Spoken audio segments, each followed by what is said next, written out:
Kebaktian minggu ini berlangsung dalam nama Bapa, Anak, dan Roh Kudus.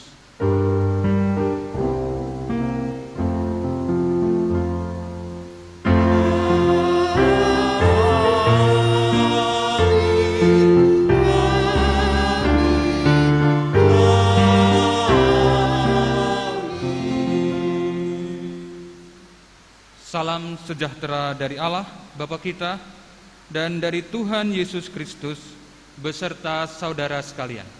Dan beserta saudara juga. Masih dalam suasana tahun baru, dan hari ini baru 10 hari ya kita jalani di tahun 2021 ini. Maka izinkan saya juga mengucapkan selamat tahun baru untuk kita semuanya. Kiranya, terima kasih semuanya. Kiranya sepanjang tahun ke depan berkat dan damai dari Tuhan kita Sang Mesias terus bersama kita. Amin. Amin. Minggu ini dalam kalender liturgis disebut sebagai Minggu Yesus dibaptis. Dengan fokus bacaan atau bacaan Injil, fokusnya adalah pada kisah Yesus dibaptis oleh Yohanes Pembaptis. Kisahnya bisa kita baca di Matius 3 ayat 13 sampai 17, Markus 1 ayat 9 sampai 11, Lukas 3 ayat 21 sampai 22, dan Yohanes 1 ayat 32 sampai 34. Dan hari ini berdasarkan daftar bacaan The Revised Common Lectionary sebagai panduan bacaan Alkitab 3 tahunan, kita membaca dari Markus karena saat ini adalah kita berada di tahun B secara liturgis. Pada minggu Yesus dibaptis ini, umat kita semuanya diajak untuk masuk lebih dalam pada makna baptisan itu sendiri. Umat menghayati bahwa baptisan adalah sebuah tanda dan meterai, sekaligus komitmen untuk terus-menerus hidup dalam pembaruan. Dengan tema terus-menerus dibarui, kita didorong untuk menjadi pelaku-pelaku pembaruan. Mari kita landasi dari Roma 12 ayat 2.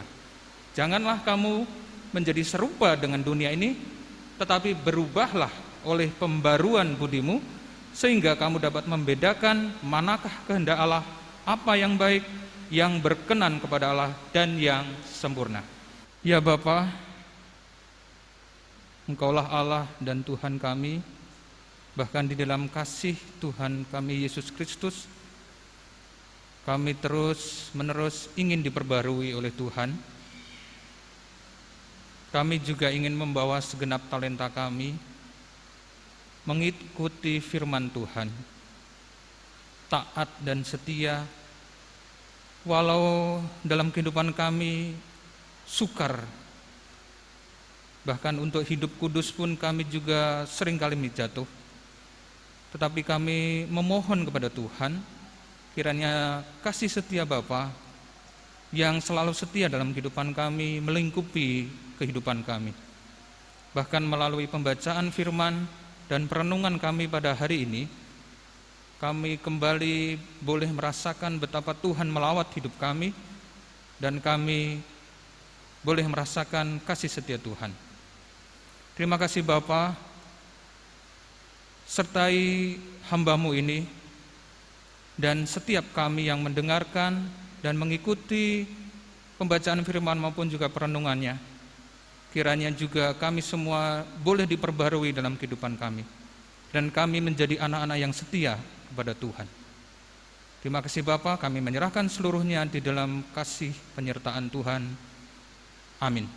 Dengarlah Injil Tuhan Yesus Kristus menurut kesaksian Markus pasal 1 ayat 4 sampai 11. Demikianlah Yohanes Pembaptis tampil di padang gurun dan menyerukan, bertobatlah dan berilah dirimu dibaptis, dan Allah akan mengampuni dosamu.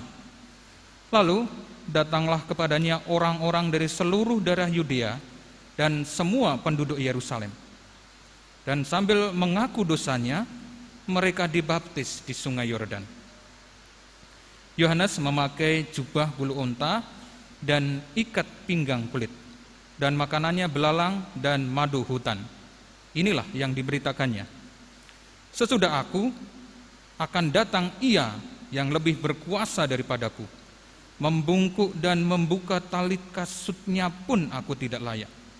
Aku membaptis kamu dengan air, tetapi Ia akan membaptis kamu dengan Roh Kudus."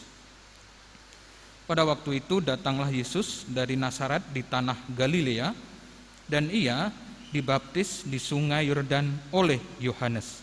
Pada saat Ia keluar dari air, Ia melihat langit terkoyak dan roh seperti burung merpati turun ke atasnya.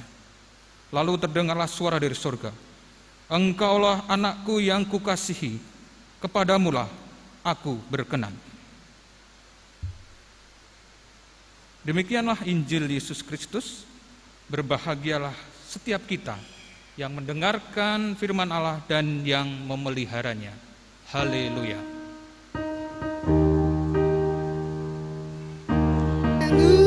Haleluya, haleluya, haleluya.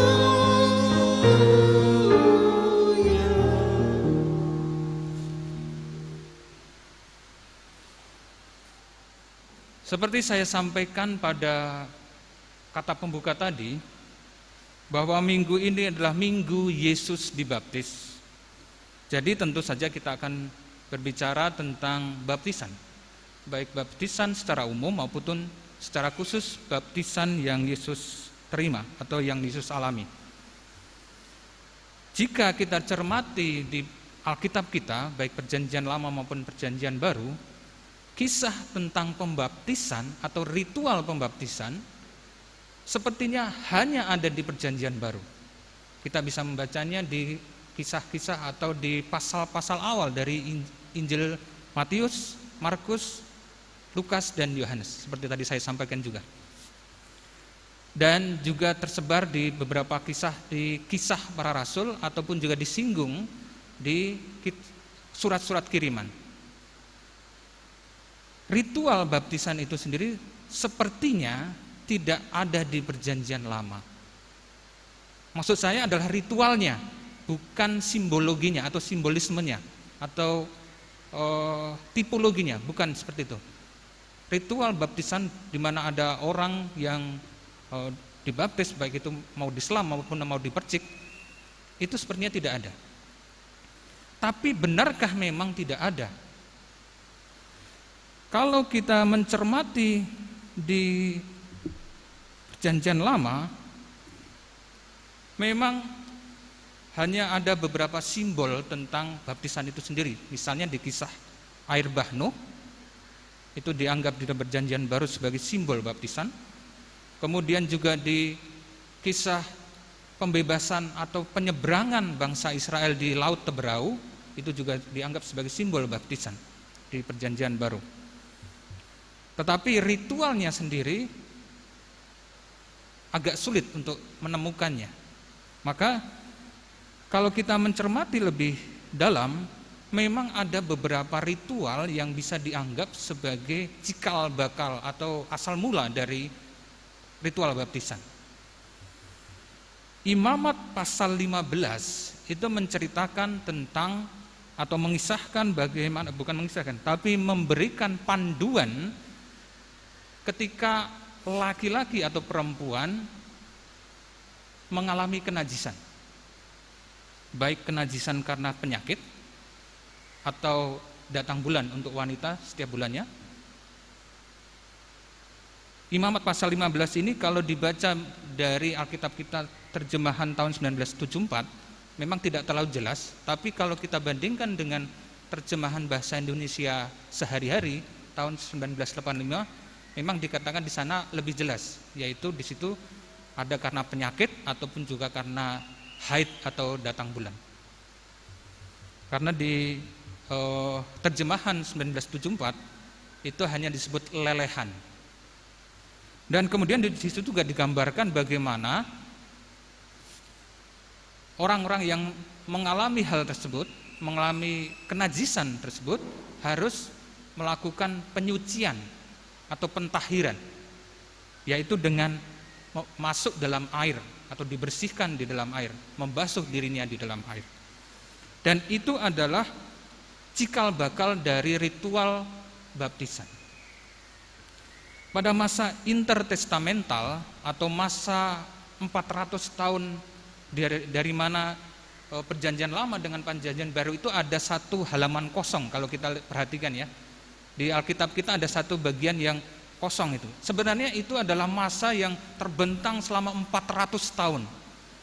Firman Tuhan tidak dicatat atau tidak muncul pada masa itu, sehingga tidak ditulis dalam Alkitab. Meskipun memang kita tahu juga ada yang namanya Deuterokanonika pada masa itu, tetapi kita sebagai tradisi Protestan memang secara kanonikal hanya mengakui kanon utama, yaitu perjanjian lama dan perjanjian baru. Tetapi juga kita tentu saja boleh, bahkan juga bisa mengambil pelajaran dari kitab-kitab Deuterokanonika. Pada masa itu, pada masa intertestamental tadi, 400 tahun masa sunyi, bangsa Israel atau khususnya bangsa Yahudi mengembangkan sebuah tradisi atau sebuah ritual-ritual yang kemudian muncul di perjanjian baru. Perjanjian baru seperti tadi saya sampaikan, baptis itu sepertinya tiba-tiba saja muncul di perjanjian baru, tapi di perjanjian lama sepertinya tidak ada. Nah, itu sebenarnya adalah pengembangan pada masa intertestamental itu. Orang Yahudi sendiri menyebutnya sebagai tradisi mikveh atau tefilah, yaitu ritual membasuh tubuhnya di dalam air. Bahkan lebih baik lagi jika pembasuhan itu dilakukan di air yang hidup, maksudnya sungai, atau bisa juga di kolam khusus. Makanya di sinagoga-sinagoga itu seringkali ada kolam khusus untuk dilakukan pembaptisan, atau tradisi mereka mengatakan mikveh atau tefilah. Dan ini juga diikuti oleh gereja-gereja tertentu yang di dalam gerejanya ada kolam khusus untuk pembaptisan. Selain dilakukan oleh orang Israel sendiri atau oleh orang Yahudi, tradisi atau ritual mikveh itu juga diikuti oleh bangsa lain di luar Yahudi yang ingin menganut agama Yahudi atau disebut sebagai proselit. Jadi kalau di Alkitab kita Alkitab kita Perjanjian Baru itu ada beberapa orang yang disebut sebagai penganut agama Yahudi. Nah, mereka sebelum menjadi agama Yahudi, salah satunya melakukan ritual mikveh atau pembasuhan diri. Ritual ini punya dasar di kisah Naaman. Kita tahu ya, Naaman sakit kusta, kemudian datang kepada Elisa, lalu ia disuruh oleh Elisa untuk membenamkan diri di sungai Yordan. Jadi tradisi mikveh dan tefilah itu berdasarkan dari kisah Naaman tersebut. Naaman yang bukan orang Israel, kemudian menjadi tahir oleh karena perintah Elisa dan tentu saja perintah Tuhan, dengan cara membenamkan diri di sungai Yordan. Lalu di masa Yohanes Pembaptis, kita bisa membaca di Markus 1 ayat 4. Tolong ditampilkan. Markus 1 ayat 4. Yohanes Pembaptis memberikan makna baru bagi ritual mikveh tadi. Di sana dikatakan, bertobatlah dan berilah dirimu dibaptis, dan Allah akan mengampuni dosamu. Jadi kalau sebelumnya hanya sekedar ritual pembasuhan atau pentahiran, Yohanes Pembaptis memberikan pemaknaan berupa pertobatan, tidak hanya pembersihan saja. Dan oleh karena pertobatan, maka ini adalah sebuah keinginan supaya Allah akan mengampuni dosa orang yang menjalani baptisan Yohanes.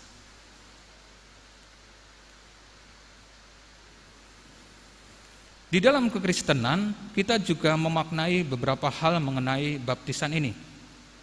Yang pertama, itu adalah lambang penyucian dosa.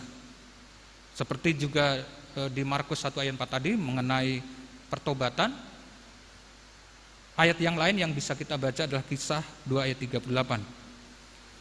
Bahkan kalau kita membaca di pasal 16 bab 4 bab 5 tata gereja, tata tertib dan tata laksana GKI Sinode Wilayah Jawa Barat edisi ke-14 tahun 2000 atau pasal 21 bab 8 tata gereja dan tata laksana GKI tahun 2009. Di situ digambarkan atau disampaikan bahwa baptisan adalah lambang persatuan dengan Kristus, yaitu tanda bahwa seseorang masuk menjadi anggota tubuh Kristus, yaitu gerejanya. Jadi baptisan adalah lambang, memang lambang, tetapi ini mempunyai nilai, yaitu persatuan dengan Kristus. Dan setelah dibaptis kita menjadi anggota tubuh Kristus, yaitu gereja Tuhan.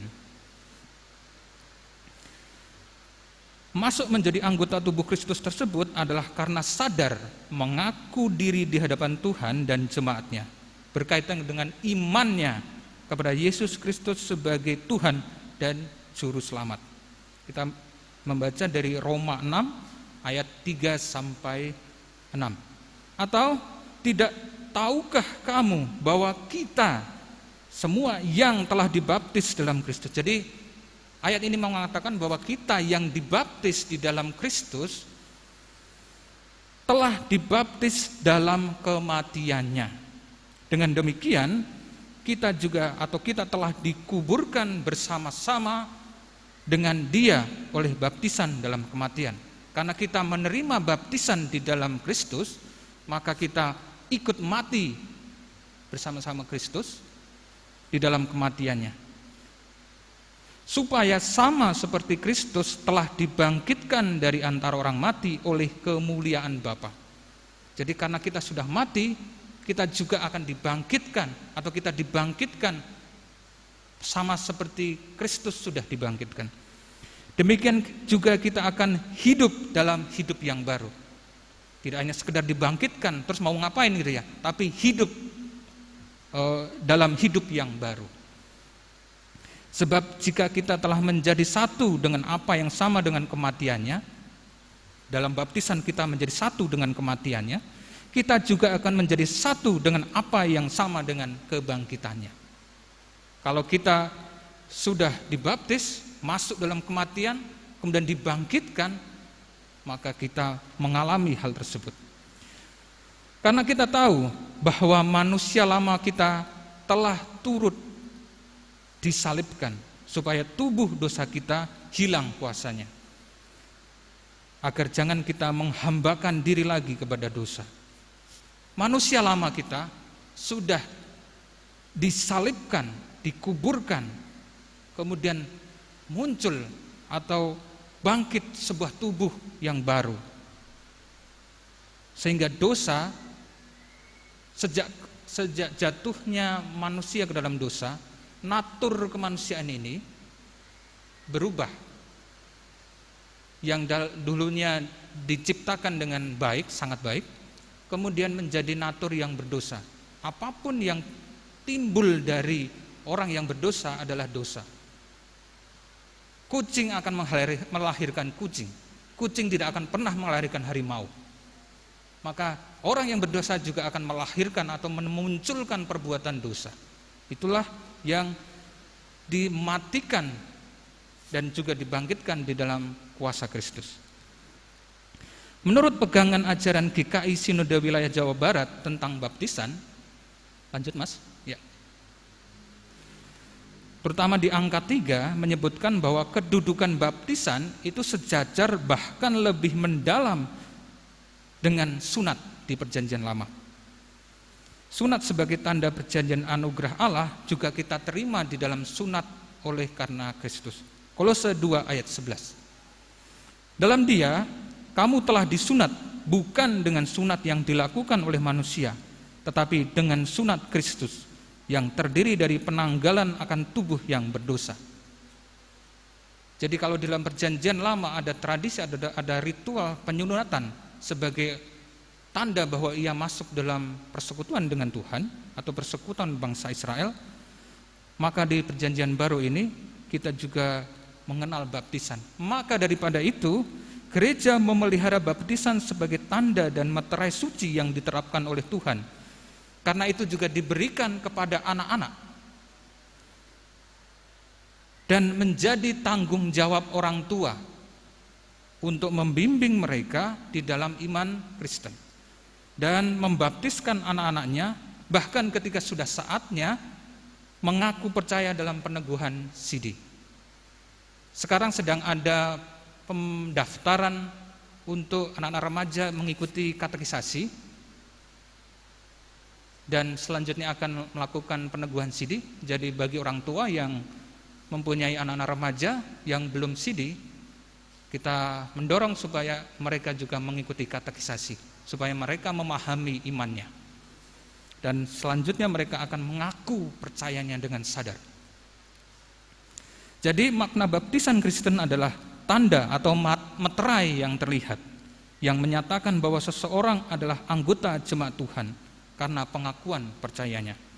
Dan secara bersamaan juga bermakna pertobatan dan pembersihan diri dari dosa, sehingga merupakan permulaan hidup baru di dalam Tuhan. Saya tidak menyampaikan atau membaca ayatnya, tapi kita bisa membaca di Efesus 4 ayat 22 sampai 24. Itu tadi makna baptisan secara umum. Pertanyaannya, apakah Yesus memerlukan itu?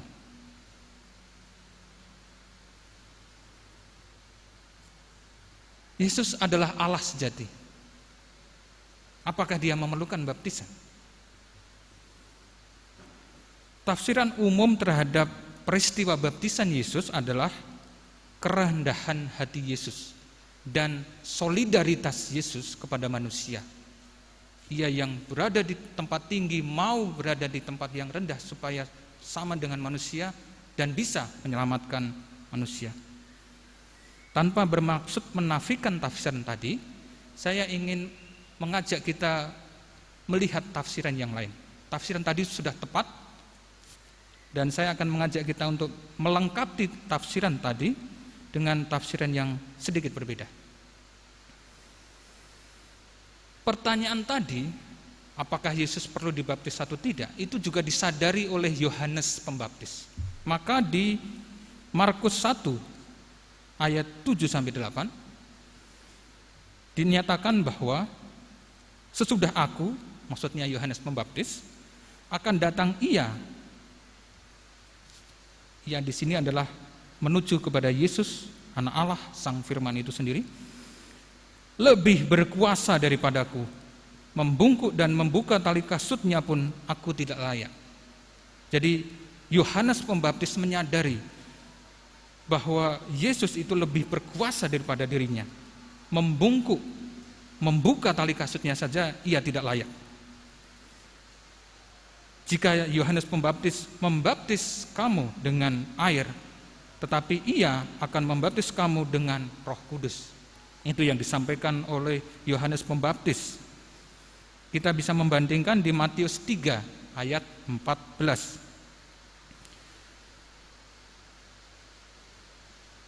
Yohanes mencegah dia, katanya, aku yang perlu dibaptis, dan engkau yang datang padaku. Yohanes sadar bahwa dia tidak layak membaptis Yesus. Matius 3 ayat 15.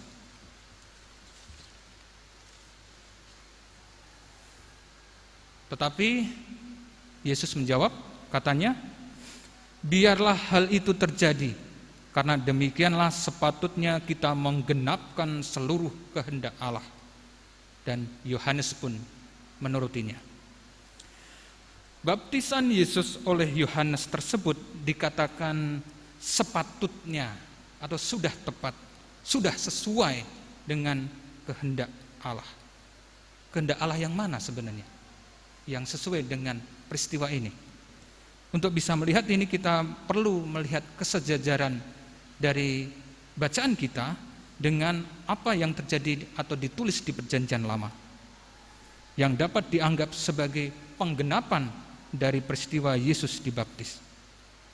Pada saat peristiwa Yesus dibaptis, ada dua unsur yang menjadi kuncinya, yaitu Markus 1 ayat 9, ia dibaptis di Sungai Yordan. dibaptis di Sungai Yordan. Berarti ada unsur air di situ.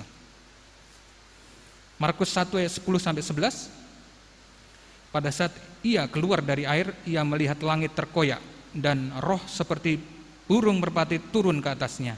Lalu terdengarlah dari suara dari sorga, engkaulah anakku yang kukasihi, kepadamulah aku berkenan. Di situ saya mengulang kata-kata roh seperti burung merpati turun ke atasnya.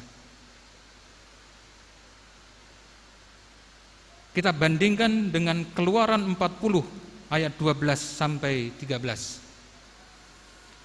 Kemudian kau suruhlah Harun dan anak-anaknya datang ke pintu kemah pertemuan, dan kau basuhlah mereka dengan air. Dibasuh dengan air. Ada unsur pertama yaitu air.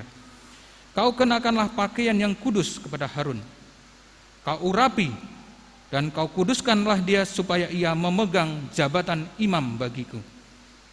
Diurapi dan akhirnya memegang jabatan imam. Ini adalah firman Tuhan kepada Musa sebagai panduan Musa untuk pengurapan imam-imam Lewi, keturunan bangsa atau keturunan suku Lewi, khususnya untuk keturunan Harun, yaitu dengan pembasuhan air dan pengurapan. 1 Raja-Raja 19 ayat 16. Juga Yehu, cucu Nimsi, haruslah kau urapi menjadi raja atas Israel, dan Elisa bin Safat dari Abel Mehola harus kau urapi menjadi nabi menggantikan engkau. Di sini dikisahkan tentang pengurapan raja dan nabi. Dalam ayat-ayat di atas tampak kesejajaran bahwa pengurapan untuk jabatan imam, raja, dan nabi, dan pembaptisan Yesus dengan air serta pengurapan dengan Roh Kudus. Saya menyinggung dulu mengenai kata diurapi atau pengurapan tadi ya. Seseorang yang diurapi itu disebut sebagai Mesias. Yang diurapi. Sementara Yesus menerima 3 jabatan sekaligus. Imam, raja, dan nabi. Maka dia adalah Hamasyah, Al-Masih. Bahasa Ibraninya Hamasyah, bahasa Arabnya Al-Masih, kita menyebutnya Masehi. Atau kalau bahasa Yunaninya yang kemudian menjadi bahasa Inggris dan seterusnya kita terima dalam bahasa Indonesia juga disebut sebagai Kristus. Mesias dan Kristus itu sama artinya. Kristus atau Yesus menerima jabatan sebagai Kristus atau Mesias, yaitu jabatan sebagai imam, raja, dan nabi. Bahkan kalau kita membandingkan dengan Kejadian 1, Kejadian 1 ini sebenarnya adalah bacaan pertama dari leksionari kita hari ini. Kejadian 1 ayat 1-2, pada mulanya Allah menciptakan langit dan bumi. Bumi belum berbentuk dan kosong, gelap gulita menutupi samudera raya, dan Roh Allah melayang-layang di atas permukaan air. Kata melayang-melayang di atas permukaan air ini di dalam terjemahan LAI 1974 kurang, kalau saya katakan kurang greget, karena maknanya sebenarnya tidak hanya sekedar melayang-layang. Kita bandingkan dengan New King James Version. Jadi terjemahan dari New King James Version mengatakan bahwa the Spirit of God was hovering over, melingkupi. Atau terjemahan lain bahasa Inggris, God's Spirit brooded like a bird, mengerami. Tindakan mengerami atau melingkupi ini adalah tindakan memberikan sesuatu kepada objek yang dilingkupi atau dierami. Itulah sebenarnya makna dari kata melayang-layang itu sendiri. Jadi tidak hanya sekedar melayang-layang tanpa tujuan, tapi ada tujuan, yaitu memberikan kehidupan di dalam ciptaannya. Kalau dalam kisah kejadian atau dalam kisah penciptaan itu sendiri roh Tuhan mengerami atau melingkupi dan memberikan kehidupan, maka dalam peristiwa pembaptisan Yesus, roh Tuhan yang sama membentuk ulang ciptaan yang baru agar tercipta kehidupan yang baru. Kehidupan yang dulunya sudah diciptakan oleh Allah kemudian rusak oleh karena dosa, dalam peristiwa pembaptisan Yesus dicipta ulang oleh Roh Kudus agar terjadi kehidupan yang baru. Tahun baru 2021 baru berjalan 10 hari, bahkan belum penuh 10 hari sesungguhnya, maka kita tidak terlambat untuk membuat sebuah resolusi baru. Mungkin di antara kita sudah punya resolusi untuk tahun ke depan, tetapi juga tidak terlambat untuk menambahkan satu resolusi untuk pembaruan hidup kita dengan merenungkan makna baptisan, yaitu pertobatan manusia lama kita menjadi manusia baru dalam tubuh gereja Tuhan. Juga makna baptisan sebagai pengurapan Yesus dan juga sebagai penciptaan baru, maka kita menunjukkan pandangan kita kepada keinginan untuk terus-menerus dibaharui. Manusia lama kita yang penuh dosa telah dibawa kepada manusia baru. Meskipun tidak serta-merta natur dosa kita, natur tubuh kita ini langsung hilang begitu saja, tetapi kita terus-menerus punya keinginan untuk dibaharui. Kita akan bercermin dari 10 hukum Taurat Tuhan. Memang kita bukan penyembah Allah atau ilah sembahan yang lain. Tetapi apakah dalam kehidupan kita sehari-hari masih ada keraguan-raguan yang berlebihan menguasai hidup kita, sehingga membuat kita lupa bahwa Tuhan lebih berkuasa atas segala sesuatu?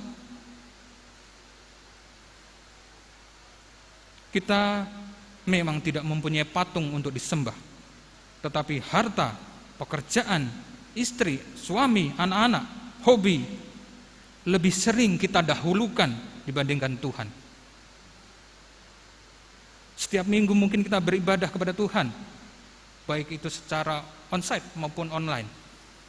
Tapi apakah benar-benar merindukan Tuhan atau hanya sekedar rutinitas sebagai orang Kristen? Kita juga bukan pembunuh, tetapi masihkah kita masih menyimpan dendam kepada sesama kita? Kita bukan pencuri, tetapi apakah kita dengan tepat waktu mengembalikan uang pinjaman?